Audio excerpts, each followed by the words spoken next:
She did not have a name that was her own. Many before her were named the same.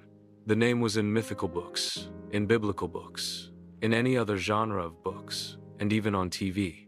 The name was repeated again and again, more than 1,000 times a day by people who did not know her, by people who were not her grandmother or her mother. Her grandmother was lying on the couch, her feet rhyming with each movement of her hands, threading another thing that she was not going to finish. Each craft her grandmother ever intended to make would become a dream by the end of the day. And at times, she would not even intend, but just start a whole oblivion of a possible idea that was always going to remain in oblivion. Her grandmother had a belief. If something is meant to be, then it will be. This was what she kept repeating as she watched her granddaughter. If something is meant to be, then it will be.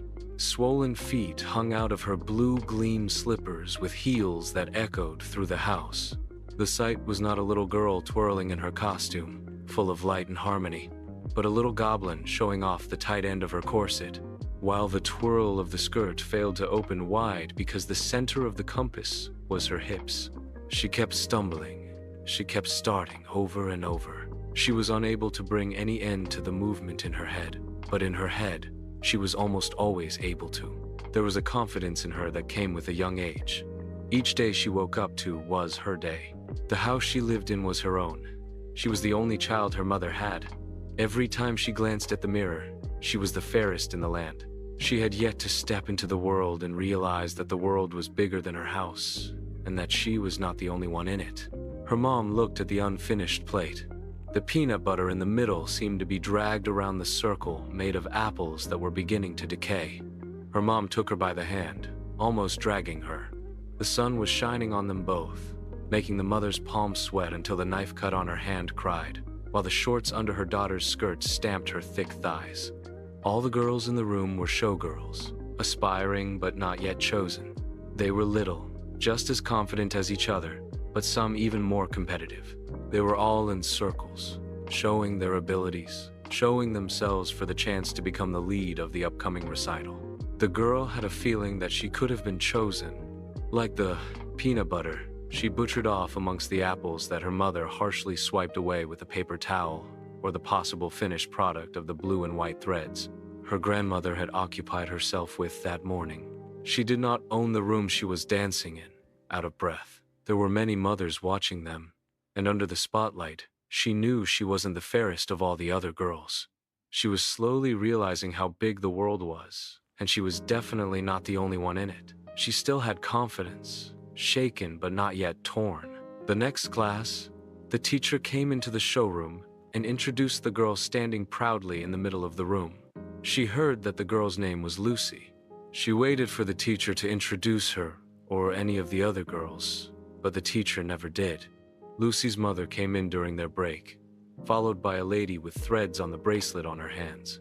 The mother handed Lucy an apple, and the lady took measurements starting from Lucy's thighs. There came another sensation that took the place of confidence in the sidelines of that room. There came a desire to be named, to be put into the middle of that circle.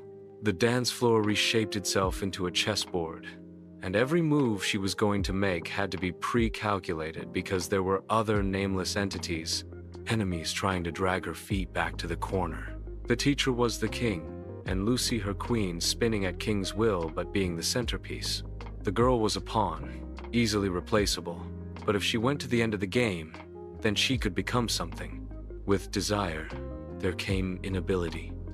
She tried, the way her grandmother tried every day, to thread something that was just something. Her sweat turned into what she wept.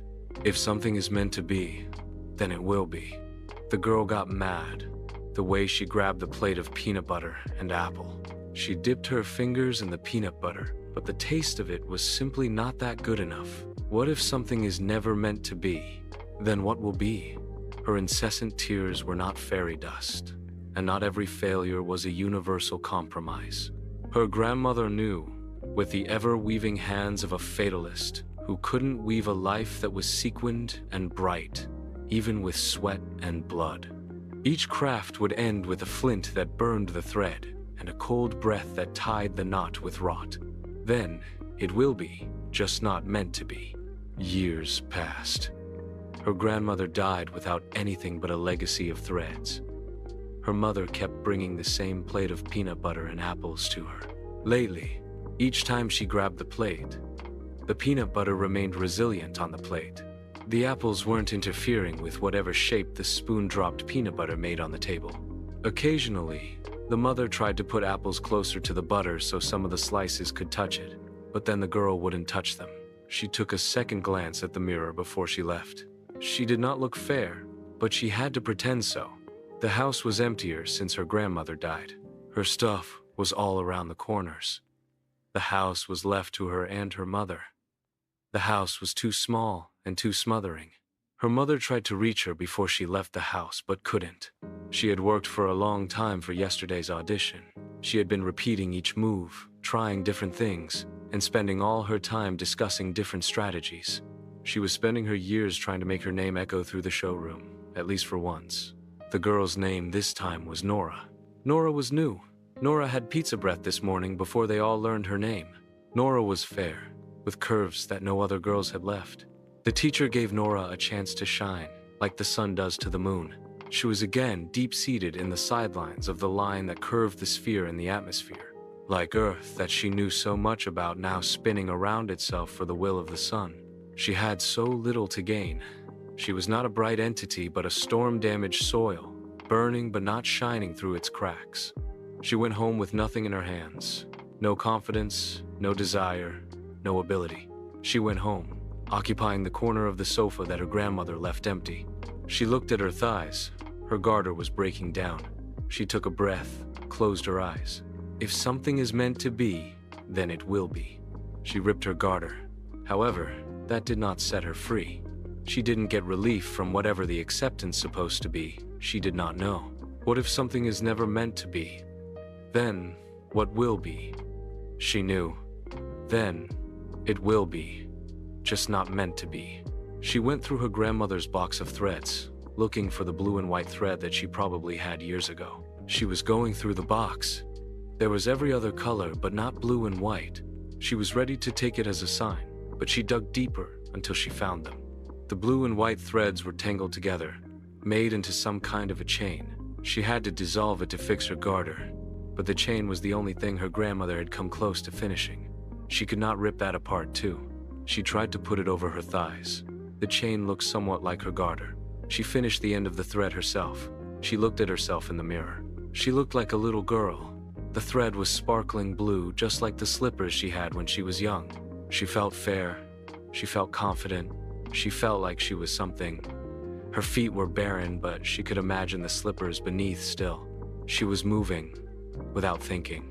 She was misshapen, drifting, spinning, not for anyone, but for herself. All her dreams were like stars clinging to the dark sky. There was beauty and value even in the light that did not outshine. There was always a whoring storm that weakened the craft, but warmth was the blood needling the heart, ever weaving even if the knot was never to be tied. Her mother came into the room with a rush, holding a bandage over the hand that she cut as she heard the noises. Her mother yelled her name. She was angry. There were no applauses, and no spotlight but earthshine of a semicircle moon. The girl did not care either. She knew her name, but she felt as if she remembered it after years later. The next morning, her mother put a plate of the very same items, apples circling around a spoon of peanut butter. She dipped the apple in the peanut butter, and her mother smiled.